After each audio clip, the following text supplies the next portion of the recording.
முதல் வாசகம்.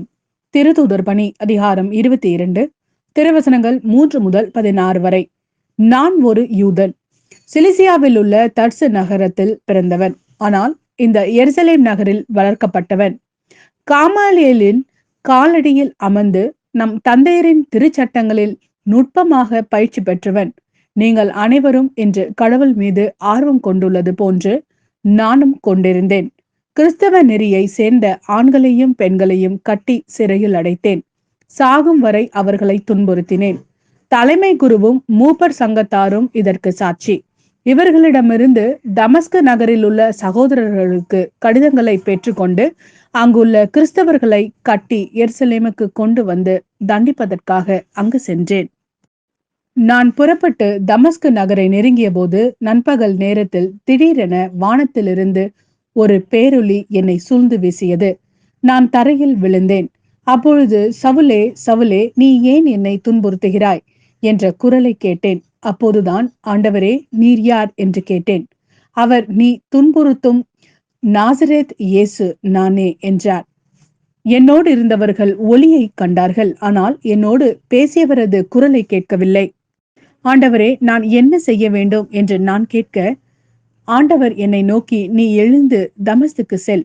நீ செய்வதற்கென குறிக்கப்பட்டுள்ளவை அனைத்தும் அங்கே உனக்கு கூறப்படும் என்றார். அந்த ஒளியின் மிகுதியால் நான் பார்க்க முடியவில்லை. என்னோடு இருந்தவர்கள் எனது கையை பிடித்து தமஸ்குவினுள் அழைத்து சென்றார்கள். அங்கு அனனியா என்னும் ஒருவர் இருந்தார். அவர் திருச்சட்டத்தை கடைபிடித்து கடவுளுக்கு அஞ்சி வாழ்ந்தவர். அங்கு வாழ்ந்து வந்த யூதர் அனைவரிடமும் நற்சான்று பெற்றவர். அவர் என்னிடம் வந்து அருகில் நின்று, சகோதரர் சவுலே, மீண்டும் பார்வையடையும் என்றார். அந்நேரமே நான் பார்வை பெற்று அவரை பார்த்தேன். அப்போது அவர், நம் மூதாதையரின் கடவுள் தம் திருவுளத்தை அறியவும், தம் நேர்மையாளரை காணவும், தம் வாய்மொழியை கேட்கவும் உம்மை ஏற்படுத்தியுள்ளார். ஏனெனில் நீர் கண்டவைகளுக்கும் கேட்டவைகளுக்கும் அனைவர் முன்பும் நீர் சாட்சியாய் இருக்க வேண்டும். இனி ஏன் காலம் தாழ்த்த வேண்டும்? எழுந்து அவரது திருப்பெயரை அறிக்கையிட்டு உமது பாவங்களிலிருந்து கழுவ பெற்று திருமுழுக்கு பெறும் என்றார். இது ஆண்டவரின் அருள்வாக்கு. இறைவா, உமக்கு நன்றி. மாட்கெழுதிய நற்செய்தி அதிகாரம் 16, திருவசனங்கள் 15 முதல் 18 வரை. இயேசு அவர்களை நோக்கி, உலகெங்கும் சென்று படைப்பிற்கெல்லாம் நற்செய்தியை பறைசாற்றும். நம்பிக்கை கொண்டு திருமுழுக்கு பெறுவோர் மீட்பு பெறுவர். நம்பிக்கையற்றவரோ தண்டனை தீர்ப்பு பெறுவர். நம்பிக்கை கொண்டோர் பின்வரும் அரும் அடையாளங்களை செய்வர்.